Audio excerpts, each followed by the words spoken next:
brain drain is real and seems to be happening in America. The phrase is, of course, slang for the emigration of skilled workers, academics and professionals from one country to another. In the past, the US saw many foreign scholars flock here because of war and political instability elsewhere. Now that trend is reversing. In a recently penned op-ed for The Hill, Northwestern University Associate Professor Erica Hartmann highlights how America has been a leader in science and innovation, but that leadership, she says, is threatened. President Trump's rapid-fire dismantling of academic, scientific and research institutions is, quote, akin to opening a fire hose of policies detrimental to American science.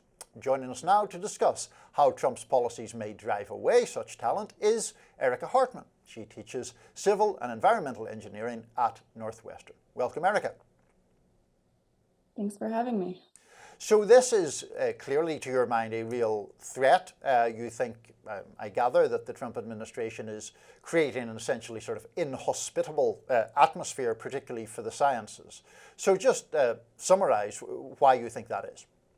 It's about certainly funding. So there have been a lot of decisions that have sort of gone back and forth in terms of abruptly stopping funding for research, reducing funding for research in forthcoming budgets, and then, of course, freezing funding for specific universities for specific reasons. So between that and decisions about student visas and the abrupt cancellation of student visas, a lot of that has been really destabilizing to the entire research industry, and especially academic research. What countries do you think might, I guess, be beneficiaries then if it's really the case that academics don't want to or feel discouraged from doing their research or residing in the U.S.? You know, there are vast protections for freedom of speech and academic freedom and such things in the U.S. that certainly exist to varying degrees in some of other friendly Western countries, but do not exist in places like Russia and China and so forth. So where are the exiles going to flee to, do you think? I think that's a really key point, is that a lot of people come to the US specifically because they're seeking those kinds of freedoms and the kind of atmosphere that is really nurturing of open inquiry and of unrestricted research.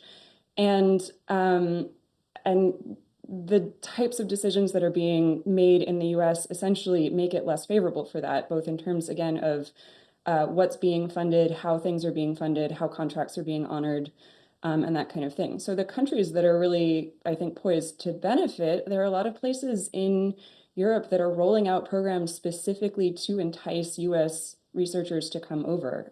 So I think there are a few countries that have already issued statements and created programs, and there are a lot I've heard that are sort of rolling them out. This is obviously also a personal story for you, at least to some extent, because you note in the piece that your grandfather was a Polish Jew who fled the Nazis and then came to the United States and taught for many decades, I think, at American University, if I'm remembering correctly. That's correct, yes. So, I mean, it must be somewhat troublesome. Academics and researchers are being targeted or made to feel marginalized to the degree to which they may leave the country. It's really destabilizing for me personally, because, yeah, I have always thought of the US as A, the leader in scientific research, and B, the type of place where we welcome the best and the brightest. Like that's sort of been the way it's been the whole time I've been alive. And to see that change so dramatically sort of underneath my feet is really destabilizing for me.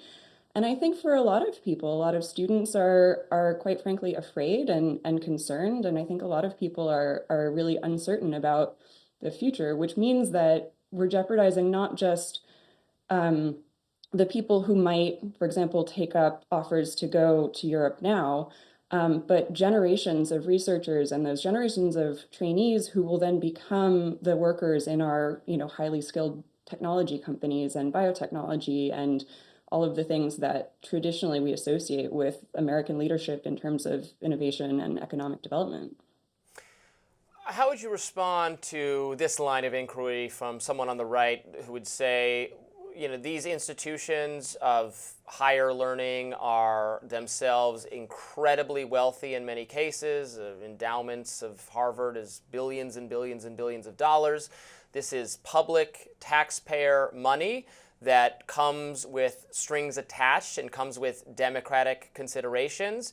And while I'm sure some of this research is very popular, other aspects of it are not as desirable in a country where half the people who live here voted for Trump, don't want to spend taxpayer dollars on this sort of thing. What do you say to them to say, no, is there an entitlement to this money, is how they would put it probably. I think it's such a tricky question. And so I want to make clear a couple of things. So one thing is that the way research funding is actually awarded is it's a highly competitive process, and the government sort of issues priorities in terms of what research it wants to see funded, and then researchers at universities come up with proposals to how they will address those priorities and how they will advance research in those areas. So this is a highly competitive process. People spend months or years preparing those proposals and competing for that funding. Once the funding is awarded, it's typically in sort of trenches for a few years, maybe 3 to 5. One of the things that's happened is that those contracts that have been awarded, which were a response to the previously established federal priorities for research areas, are being frozen or canceled. And so that's actually research that the government has previously identified as being important for the U.S. society priority areas, that's actually being canceled. And so the things that are being affected aren't just things that are maybe niche or unpopular. It's actually just blanket across the board, all NSF funding, all NIH funding, all funding to a specific university. So that's one thing. The other thing is that the way, again, that this funding works is that it doesn't necessarily just go to the institution, it goes to a specific group. So for example, when I get a research grant, it comes to my group and I have to spend that money only on that project, and I support only my students on it. And so when that money gets taken away, it's actually impacting the livelihood of my students, who I need that funding to pay their salaries and to pay for their healthcare and things like that. So it's the type of thing where, yes, I understand that popular priorities may shift. And I think in the past, people have been really responsive to that. When there are new initiatives and new areas of research that we as a collective, as a democratic society, decide are important, I think the research enterprise in the United States has been really responsive to that. But I think it's really destabilizing to midstream cut that funding, and really especially destabilizing to the individuals who are staking their livelihood and their career development on it. Erica Hartmann of Northwestern, thanks for joining us on Rising. Thank you so much. Up next, Ben Shapiro and Tucker Carlson are trading shots over U.S. involvement in foreign wars. More Rising right after this.